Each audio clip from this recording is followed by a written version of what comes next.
মদ্যপান, ধূমপান এবং যে কোনো প্রকারের মাদকদ্রব্য সেবন স্বাস্থ্যের পক্ষে ক্ষতিকারক।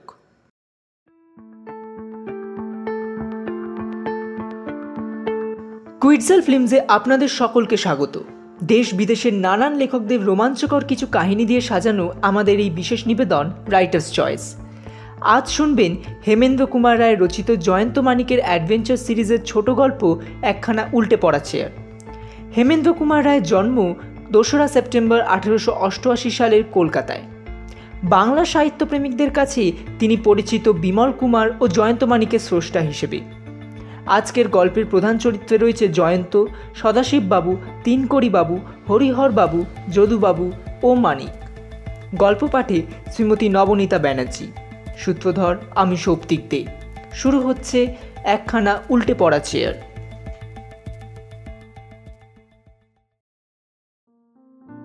সদাশিব মুখোপাধ্যায়।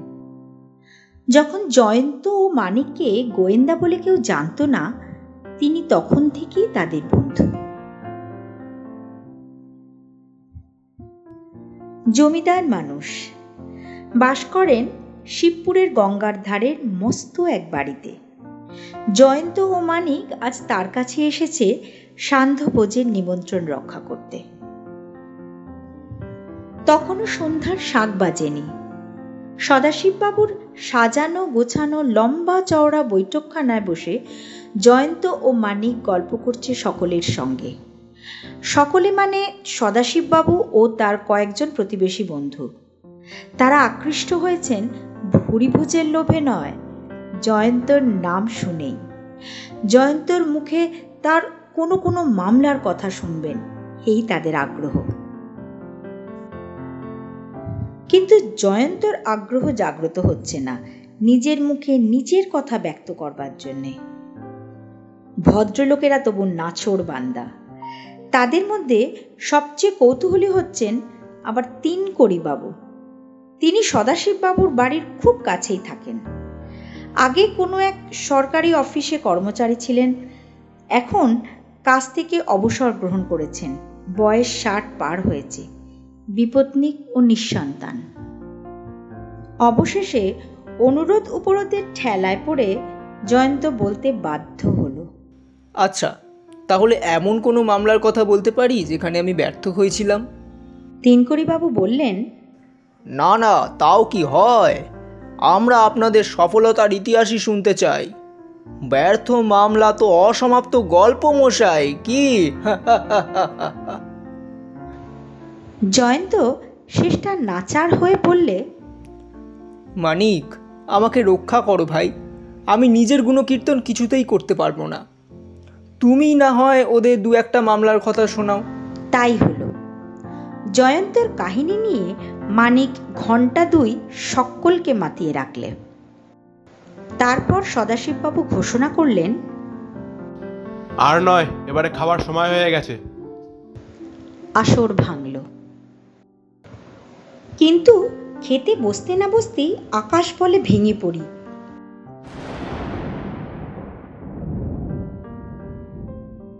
বজ্রের হুঙ্কার, ঝড়ের চিৎকার, গঙ্গার হাহাকার, বিদ্যুতের পর বিদ্যুতের অগ্নিবাণের আঘাতে কালো আকাশ যেন খান খান হয়ে গেল। তারপর ঝড় কাবু হতে না হতেই শুরু হলো বৃষ্টির পালা। আর সে কি জেসে বৃষ্টি! দেখতে দেখতে মাটির বুক হয়ে গেল জলে জলে জলময়। সদাশিব বললেন, জয়ন্ত, মানিক, আজ আর বাড়ি যাওয়ার নাম মুখে এনো না। বাড়িতে একটা ফোন করে দাও, আজ তোমরা এখানেই রাত্রিবাস করবে। তথাস্তু।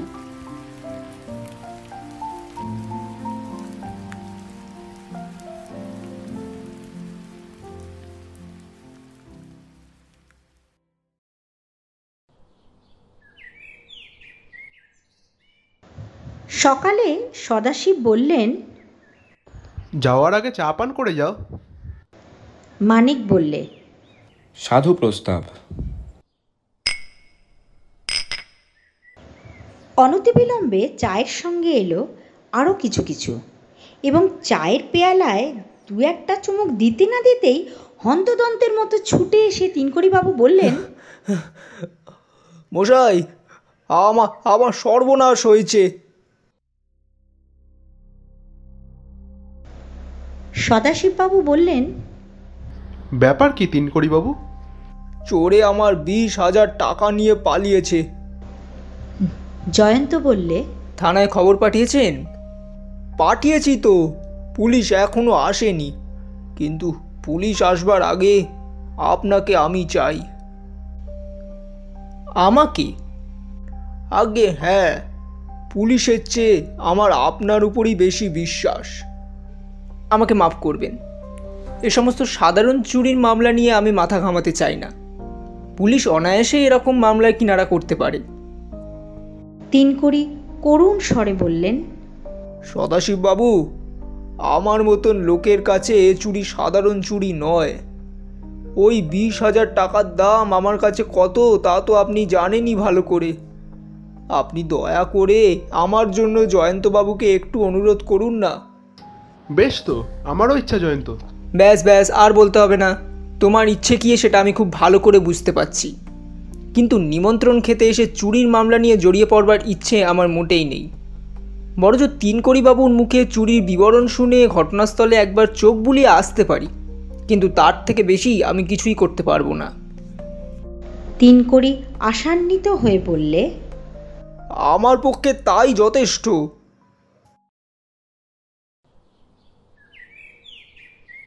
জয়ন্ত শুধলে, আপনার টাকাগুলো কোথায় ছিল? এই তো একতলায় আমার পড়বার ঘরের বইয়ের আলমারির ভেতর। বলেন কি, অত টাকা রেখে দিয়েছিলেন বইয়ের আলমারির ভেতরে?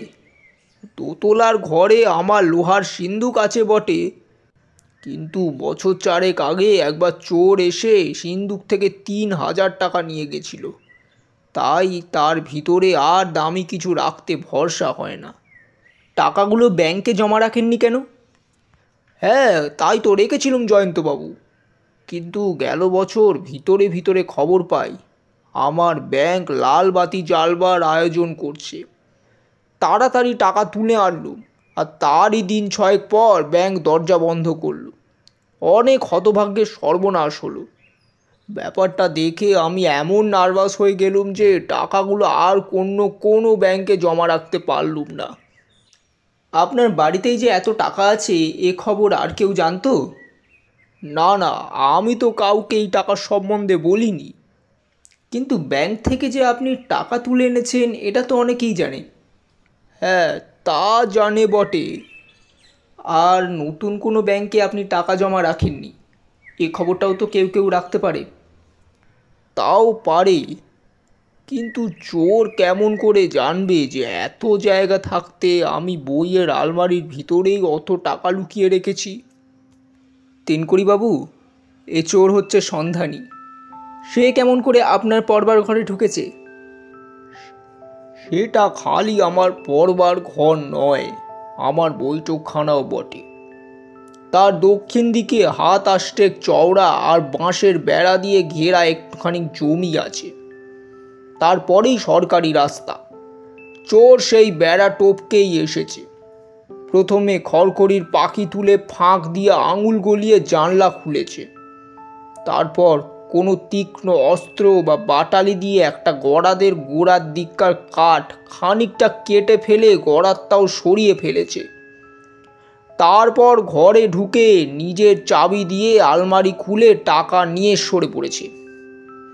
কিন্তু এখনো আমি ভেবেই আশ্চর্য হচ্ছি যে টাকা সে আবিষ্কার করলো কেমন করে। কেন? আরে মশাই, টাকাগুলো তো আমি সাধারণভাবে রাখিনি। দপ্তরিকে ফরমাস দিয়ে আমি কেতাবের মতন দেখতে একটি বাক্স তৈরি করেছিলুম, আর তারই ভিতরে রেখেছিলুম 20খানা 1000 টাকার নোট। আলমারির বাইরে থেকে দেখলে বাক্সটাকে মনে হবে যেন সোনার জলে নাম লেখা একখানা সাধারণ বই ছাড়া আর কিছুই না। পড়বার ঘরেই কি আপনার বৈঠকখানা? সেখানে নিশ্চয়ই তাস, দাবা, পাশার আসরও বসতো। হ্যাঁ, তা বসতো বই কি, তবে রোজ নয়, শনি, রবি আর ছুটির দিনে। আর সে আসরে নিয়মিতভাবে অনেকেই আসতেন, তাই তো? দেখুন জয়ন্তবাবু, আমার বন্ধুর সংখ্যা তেমন বেশি নয়। নিয়মিতভাবে আমাদের বৈঠকে যে ৬-৭ জন লোক আসেন, চুরির খবর পেয়ে তাঁরা সকলেই আমার বাড়িতে ছুটে এসেছেন।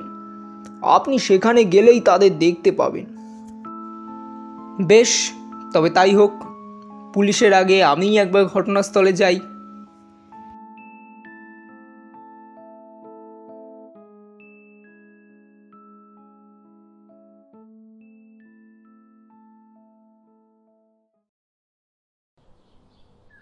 একখানা ছোটোখাটো দোতলা বাড়ি, সামনে অপেক্ষা করছে জন কয়েক কৌতূহলী লোক। জয়ন্ত ও মানিক তাদের মধ্যে কারুকে কারুকে গতকাল সন্ধ্যায় দেখেছিল সদাশিববাবুর বাড়িতেও। তিনকড়ি বাড়ির ভেতরে ঢুকে তার পাঠগৃহের দরজার তালা খুলে ফেললেন। জয়ন্ত গলা তুলে সকলকে শুনিয়ে বলল, তিনকড়িবাবু, বাইরে এদের এখানেই অপেক্ষা করতে বলুন। আগে আমরা ঘরের ভেতরটা পরীক্ষা করে দেখি, তারপর অন্য কথা। মাঝারি আকারের ঘর, মাঝখানে একখানা গালিচা বিছানো তক্তপোষ, একদিকে একটি আর একদিকে দুটি বই ভরা আলমারি এবং ছোট টেবিল ও দুখানা চেয়ার, আর একদিকে পুস্তকপূর্ণ সেলফ। একটি আলমারির সামনে মেঝের ওপরে উল্টে পড়ে রয়েছে একখানা চেয়ার। ঘরের এখানে ওখানে যেখানে সেখানে ছড়ানো রয়েছে নানা আকারের কেতাব ও মাসিক পত্র প্রভৃতি। দেখলেই বোঝা যায় যে তিনকড়িবাবু হচ্ছেন দস্তুর মতো গ্রন্থকীট। জয়ন্ত মিনিট দুয়েক ধরে নীরবে দাঁড়িয়ে দাঁড়িয়ে ঘরের চারিদিকে দৃষ্টি সঞ্চালন করতে লাগলো। তারপর জিজ্ঞাসা করল, আচ্ছা তিনকড়িবাবু, টাকা চুরি গেছে কোন আলমারির ভেতর থেকে? তিনকড়ি অঙ্গুলি নির্দেশ করে দেখিয়ে দিলেন। ওর সামনে একখানা চেয়ার উল্টে রয়েছে কেন? জানি না তো, তবে ওটা হচ্ছে চোরেরই কীর্তি। কারণ কাল রাত্রে আমি যখন এ ঘর থেকে দরজা বন্ধ করে চলে যাই, চেয়ারখানা তখন 4 পায়ে ভর দিয়েই দাঁড়িয়েছিল। আপনি কাল যখন ঘর থেকে বেরিয়ে যান, চেয়ারখানা কোথায় ছিল? ওই তো ওদিককার টেবিলের সামনে। তাহলে চোরই চেয়ারখানা আলমারির সামনে টেনে এনেছে, তাছাড়া আর কি? জয়ন্ত পকেট থেকে রূপোর ছোট্ট ডিবে বার করে নস্যি নিতে নিতে বললে,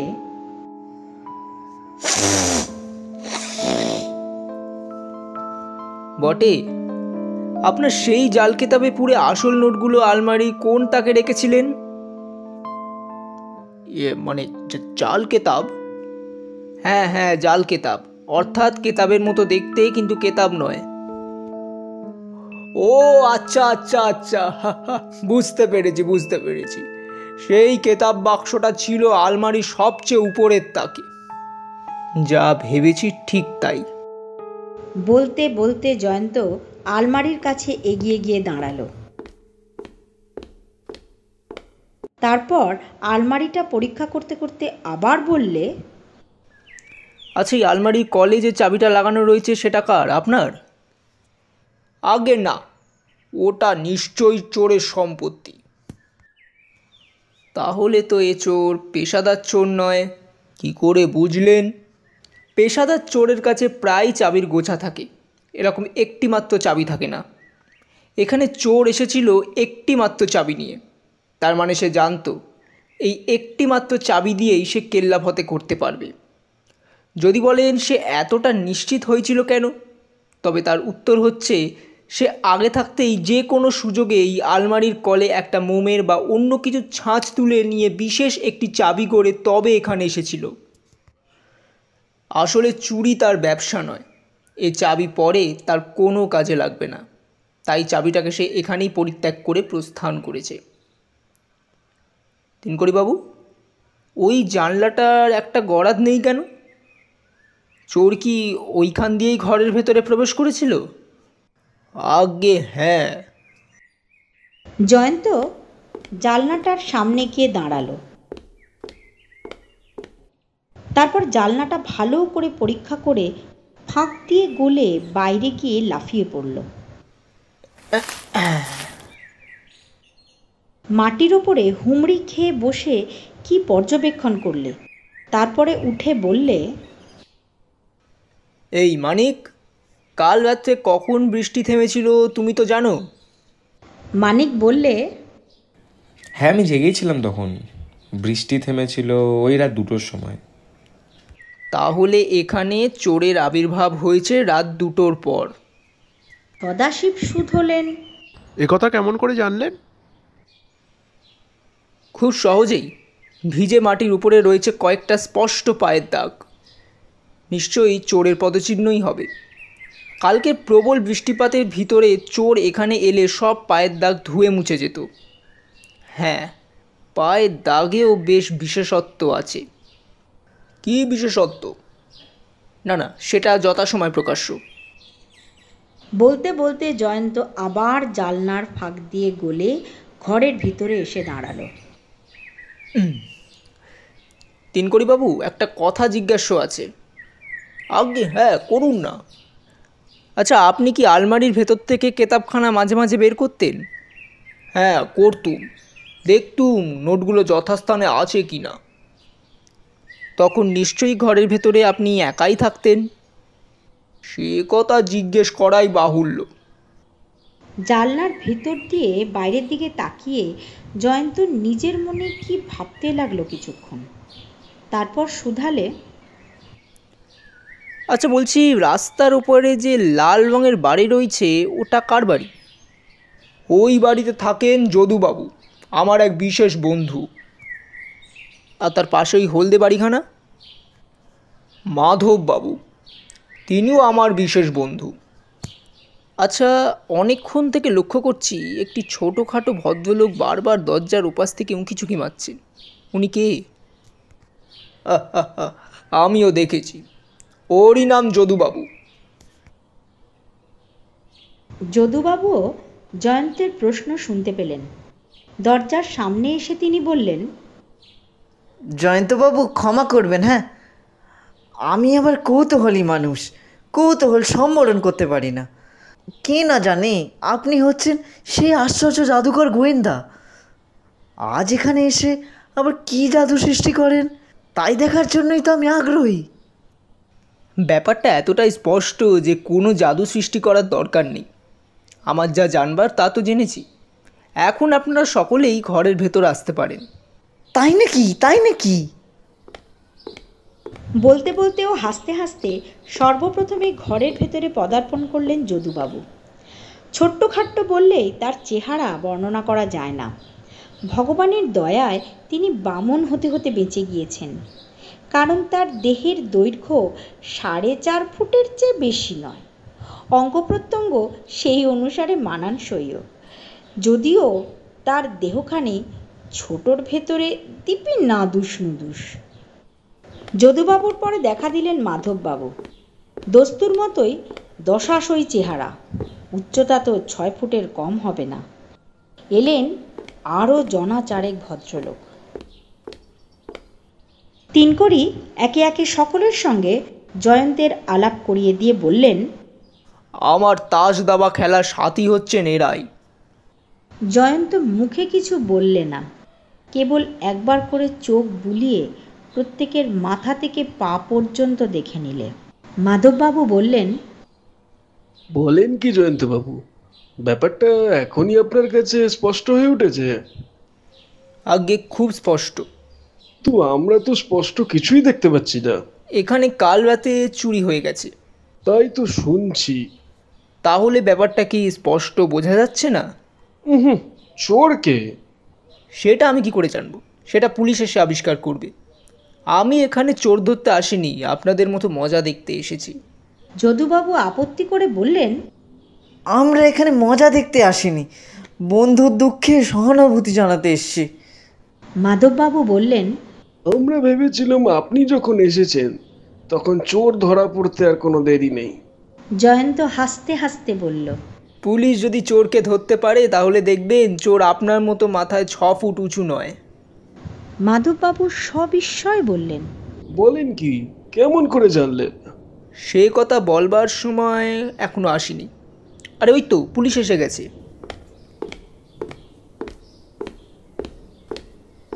ইন্সপেক্টর হরিহরবাবু একজন সহকারীকে নিয়ে গট গট করে ঘরের ভেতরে প্রবেশ করলেন। বয়সে প্রৌঢ়, মোটাসোটা দেহ, মুখে উদ্ধত ভাব। রুক্ষ স্বরে তিনি বললেন, ঘরে এত ভিড় কেন? বাড়ির কর্তাকে? মানে আগে আমি। ও, আপনারই টাকা চুরি গিয়েছে? আগে হ্যাঁ। ওনাকে? এরা আমার বন্ধু, আর উনি হচ্ছেন বিখ্যাত শৌখিন গোয়েন্দা জয়ন্তবাবু। কৌতূহলী চোখে হরিহর একবার জয়ন্তের মুখের পানে তাকালেন, তারপর বললেন, ইন্সপেক্টর সুন্দরবাবুকে আপনি কোনো কোনো মামলায় সাহায্য করেন? আগে ঠিক সাহায্য করি বলতে পারি না, তবে সাহায্য করবার চেষ্টা করি। এখানেও কি সেই চেষ্টা করতে এসেছেন? আগে না, মশায়ের চেহারা দেখেই বুঝেছি আপনার কাছে আমার চেষ্টা নগণ্য। ঠিক, সুন্দরবাবুর সাথে আমার মত মেলে না। আমার মত হচ্ছে শখের গোয়েন্দার কাছে পেশাদার গোয়েন্দার কিছু শেখার নেই। আপনার মত অভ্রান্ত, আমিও ওই মতই মানি। এবার মামলার বৃত্তান্তটা আমি শুনতে চাই। তিনকড়ি আবার সব কথা বলে গেলেন একে একে। হরিহর সব শুনে বললেন, যে এই বাজারে 20,000 টাকা রাখে বৈঠকখানার কেতাবের আলমারিতে, আমি তাকেই অপরাধী বলে মনে করি। এ হচ্ছে চোরকে নিমন্ত্রণ করা আর খামোকা পুলিশের কাজ বাড়ানো। তিনকড়ি চুপ করে রইলেন কাঁচুমাচু মুখে। টাকা ছিল ওই আলমারির ভেতরে। টাকা যখন লোপাট হয়েছে তখন আলমারিটা আর হাতের কোনো লাভ হবে না। ওই যে দেখছেন চেয়ারখানা আলমারির সামনে উল্টে পড়ে রয়েছে, ওটা ছিল টেবিলের সামনে। বসবার জন্যে চোর ওখানে টেনে এনেছিল আর কি। দেখুন, চোর কাজ হাসিল করে চটপট সরে পড়তে চায়, সে চেয়ার পেতে বিশ্রাম কেন করবে? আর করলেও সে টেবিলের সামনে গিয়েই বসতে পারত। চেয়ারখানা এত দূরে টেনে আনার মানে কি?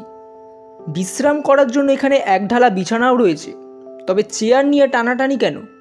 কেন, তার জবাব আপনিই দিন না। আপনি না পারলে তো আমাকেই জবাব দিতে হবে বই কি।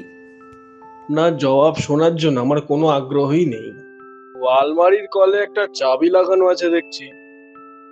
না না, ও চাবি আমার নয়। আলমারিটা খোলবার জন্য চোর হয়তো এই চাবিটা গড়িয়েছিল। সে লুকিয়ে আগে ওই চাবির কলের ছাঁচ নিয়ে গেছে। তাই তো জয়ন্তবাবু বললেন এ কোনো সন্ধানী চোরের কাজ। বাবু, আপনার বাড়িতে আপনি ছাড়া আর কে কে আছেন? আমার স্ত্রী, আমার ছেলে নেই, কেবল একটি বিবাহিত মেয়ে আছে, সে শ্বশুর বাড়িতে থাকে। এখানে একজন রাত দিনের চাকর আছে, বামুন আর ঠিকে ঝি। সুশীল, বামুন আর চাকরকে ওই সেপাইয়ের পাহারায় রেখে এসো। আপনি কি তাদের সন্দেহ করছেন? তারা যে খুব বিশ্বাসী। হরিহর ধমক দিয়ে বললেন, আরে রাখুন তো মশাই, জানেন তো সব। এরকম বেশিরভাগ চুরির জন্যই গৃহস্থের বামুন চাকরেরা দোষ। সুশীল, যাও। জয়ন্ত বললে, আগে চোর ওই গরাত খুলেই ঘরের ভেতরে ঢুকেছে। হরিহর উঠে জানালার কাছে গিয়ে দাঁড়ালেন। খোলা গরাতটা হাতে করে তুলে নিয়ে পরীক্ষা করতে করতে বললেন, মধ্যে বিশেষ দ্রষ্টব্য তো কিছুই নেই। না, কিন্তু জানলার বাইরে কাদামাখা জমির উপরে চোরের পায়ের ছাপ আছে, দেখবেন নাকি? বটে বটে, সেগুলো তো দেখতে হবে। গরাত খোলা জানলার ফাঁক দিয়ে গোলে বাইরে গিয়ে ছাপগুলো আমি দেখে এসেছি, কিন্তু আপনি কি তা পারবেন? প্রবল মস্তক আন্দোলন করে হরিহর বললেন, মোটেই নয়, মোটেই নয়।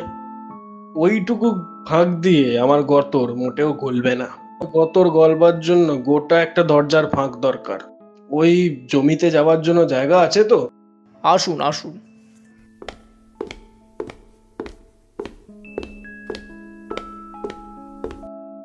এই বলে তিনকড়ি অগ্রবর্তী হলেন। যদুবাবু চুপি চুপি বললেন, জয়ন্তবাবু, একটা কি আর্জি রাখতে পারি?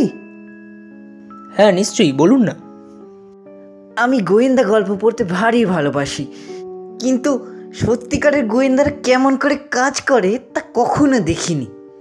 শুনেছি পায়ের ছাপ দেখে নাকি গোয়েন্দারা অনেক কথাই বলতে পারে। আপনাদের কাজ দেখার জন্য তো আমি বড়ই আগ্রহী। বেশ তো, আসুন না। আমাদেরও আগ্রহ কম নয়।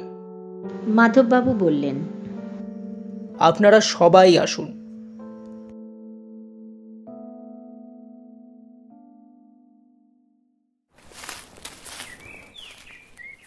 ছোট একফালি জমি, লম্বায় 25 হাত, চওড়ায় 8 হাত। দক্ষিণ দিকে বাঁশের বেড়া, তারপর রাজপথ।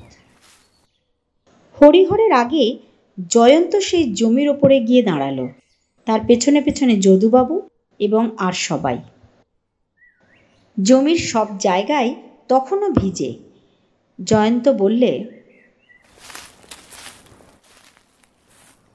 যদুবাবু, আমার পাশে পাশে আসুন। দেখে দেখে মাটির উপরে সাবধানে পা ফেলুন, কিন্তু চোরের পায়ের ছাপ মারিয়ে ফেললে হরিহরবাবু মহা খাপ্পা হয়ে উঠবেন। তারা তিনকড়িবাবুর বৈঠকখানার গড়াদে খোলা জানলাটার সামনে গিয়ে দাঁড়ালো। একদিকে অঙ্গুলি নির্দেশ করে জয়ন্ত বললে, দেখুন সবাই, ভালো করে দেখুন। মাটির উপরে ওই যে চোরের পায়ের ছাপ, বেশ বোঝা যায় সে বাঁশের বেড়া টপকে যেদিক থেকে এসেছে আবার চলে গেছে সেই দিকেই। যদুবাবু বললেন, চোরটা কি বোকা! এত বড় একটা সূত্র কি পেছনে ফেলে রেখে যায়? আসলে চোরটা হচ্ছে কাঁচা, নইলে সে নিশ্চয়ই সাবধান হতো। এমন সময় তিনকড়ি প্রভৃতিকে নিয়ে হরিহর এসে পড়লেন। তিনি তীক্ষ্ণ দৃষ্টিতে পায়ের ছাপগুলোর দিকে তাকিয়ে দাঁড়িয়ে রইলেন। জুতো পরা পায়ের ছাপ? হরিহরবাবু, আমার বামুন আর চাকর জুতো পরে না। তো বাইরের চোরের সঙ্গে আমাদের যোগাযোগ আছে, রুলের গোতো খেলেই কথা পেট থেকে বেরিয়ে যাবে। আচ্ছা হরিহরবাবু, পায়ের ছাপগুলো দেখে কি বুঝলেন? তা বুঝবার তা বুঝেছি, আপনাকে বলবো কেন? বেশ, আপনি কি বুঝেছেন সেটা আমি জানতে চাই না, কিন্তু আমি যা বুঝেছি সেটা কি বলতে পারি? বলতে ইচ্ছা করেন বলতে পারেন, আমার শোনবার আগ্রহ নেই। শুনুন তাহলে। প্রত্যেক পায়ের দাগের মাঝখানে ব্যবধানটা ভালো করে লক্ষ্য করুন। এটা আপনাকে নিশ্চয়ই মনে করিয়ে দিতে হবে না যে ঢ্যাঙা লোক পা ফেলে বেশি তফাতে তফাতে আর খাটো লোক পা ফেলে কম তফাতে। এখানে পায়ের দাগের ব্যবধান দেখে কি মনে হয়? এগুলো নিশ্চয়ই কোনো ছোট ছেলে, মানে অর্থাৎ কোনো বাচ্চার পায়ের ছাপ। বেশ, তাই ধরলুম। এইবারে তিনকড়িবাবুর বৈঠকখানার দৃশ্যের কথা একবার ভাবুন। তার নোটগুলো ছিল আলমারির উপর তাকে। তার মাথায় ছোট চোরের হাত কিছুতেই পৌঁছয়নি, তাই সে টেবিলের সামনে থেকে চেয়ারখানা আলমারির সামনে টেনে নিয়ে গিয়ে তার উপরে দাঁড়িয়ে নোটগুলো হস্তগত করল। তারপর তাড়াতাড়ি পালাবার সময় তার গায়ে ধাক্কা লেগে চেয়ারখানা উল্টে পড়ে যায়। এই ব্যাপারটা গোড়াতেই আমি আন্দাজ করতে পেরেছিলাম। এদিকে আপনারও দৃষ্টি আকর্ষণ করছিলাম, কিন্তু অধীনের কথা আপনি গ্রাহ্যের মধ্যেও আনতে রাজি হননি। অপ্রতিভভাবে চুপ করে দাঁড়িয়ে রইলেন হরিহর। তিনকড়ি বললেন, বালক চোর! কি আশ্চর্য! একটা পুচকে ছোকরা 20,000 টাকা নিয়ে পালিয়ে গেল, আজব কাণ্ড। মাধববাবু বললেন, কালে কালে হলো কি? হরিহরবাবু, এই জুতো পরা পায়ের ছাপে আর একটা বিশেষত্ব লক্ষ্য করুন। চোর যে জুতো পরে এখানে এসেছিল তার ডান পাটির তলায় বাঁ দিকের উপরে কোণের চামড়া খানিকটা চাকলা উঠে গেছে। এই দেখুন, প্রত্যেক ডান পায়ের ছাপেই তার চিহ্ন স্পষ্ট। হরিহরের মুখের ওপর থেকে মুরব্বি আনার ভাব মিলিয়ে গেল। তিনি বলে উঠলেন, তাই তো বটে, তাই তো বটে। তাকে পেলে তার বিরুদ্ধে মামলা সাজাতে কোনো কষ্ট হবে না। তারপরেই একটু থেমে মুষড়ে পড়ে তিনি আবার বললেন, কিন্তু তাকে আর পাবো কি? না না, চোর আমাদের কাছে এসে নিজেই ধরা দেবে। চোরের খোঁজ আমি পেয়েছি। কি বললেন? কোথায় কোথায়? আপনি একটু এদিকে এগিয়ে আসুন তো, আসুন। হ্যাঁ, এই পায়ের ছাপগুলো দেখে কি বুঝছেন? চোরেরই পায়ের ছাপ। কোনো তফাৎ নেই তো? মনে হচ্ছে এ ছাপ যেন টাটকা। ঠিক তাই, এগুলো সৃষ্টি হয়েছে এইমাত্র। নির্বোধ চোরের খেয়াল আসেনি কাল রাতের ভীষণ বৃষ্টির জন্য মাটি এখনও ভিজে আছে। আরে আরে যদুবাবু, খরগোশের মতো কোথায় দৌড়ে যাচ্ছেন? এই মানিক, ধরো ওকে।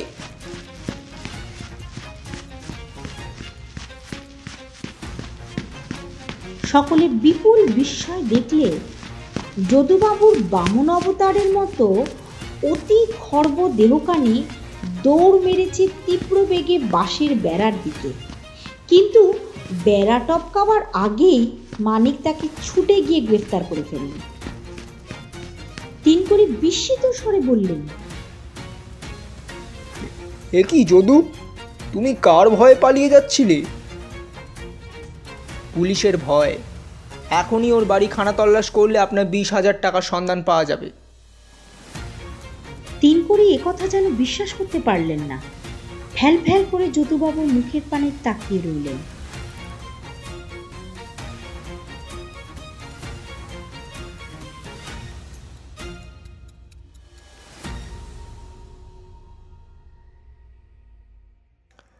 যখন চেয়ারের রহস্য আন্দাজ করলুম, পায়ের ছাপগুলো পরীক্ষা করলুম, আর সচক্ষে যদুবাবুর বালকের মতো খাটো মূর্তিখানি দর্শন করলুম, তখনই জেগে উঠেছিল আমার মনে সন্দেহ। ওর আর তিনকড়িবাবুর বাড়ি সামনাসামনি। তিনকড়িবাবু যে বাড়িতে 20,000 টাকা এনে রেখেছে, ওর পক্ষে এটা জানা খুব অস্বাভাবিক নয়। ওর বন্ধু যখন মাঝে মাঝে আলমারির ভেতর থেকে নোটগুলো বার করতেন, তখন সে দৃশ্য তিনি অনায়াসে নিজের বাড়ি থেকে দেখতে পেতেন। এইটুকুও অনুমান করাই যায় খুবই সহজে। বৈঠকখানায় ছিল তার নিয়মিত আসা যাওয়া। আলমারির কলের ছাঁচ তোলবা অবসর পেতে তিনিই পারেন, সুতরাং অধিক বলা বাহুল্য। তবে একথা ঠিক যে নিম্ন শ্রেণীর নির্বোধের মতো আজ যেচে ভিজে মাটি মারিয়ে উনি যদি আমার ফাঁদে পা না দিতেন, তাহলে এত তাড়াতাড়ি ওকে হরিহরবাবুর কবলে আত্মসমর্পণ করতে হতো না। হ্যাঁ, ভালো কথা, যদুবাবুর ডান পাটির জুতোর তলাটা একবার পরীক্ষা করে দেখলে ভালো হয়। পরীক্ষার ফল হলো সন্তোষজনক। জুতোর তলায় যথাস্থানে ছিঁড়ে গিয়েছে খানিকটা চামড়া। মানিক, এখন শেষকৃত্যের ভার পুলিশের হাতে সমর্পণ করে চলো আমরা এখান থেকে প্রস্থান করি। কিন্তু যাবার আগে একটি জিজ্ঞাস্য আছে। হরিহরবাবু, শখের গোয়েন্দারা কি একবারই ঘৃণ্য জীব? হরিহর অনুতপ্ত স্বরে বললেন, আমাকে ক্ষমা করবেন, আমার আর চোখ ফুটলো।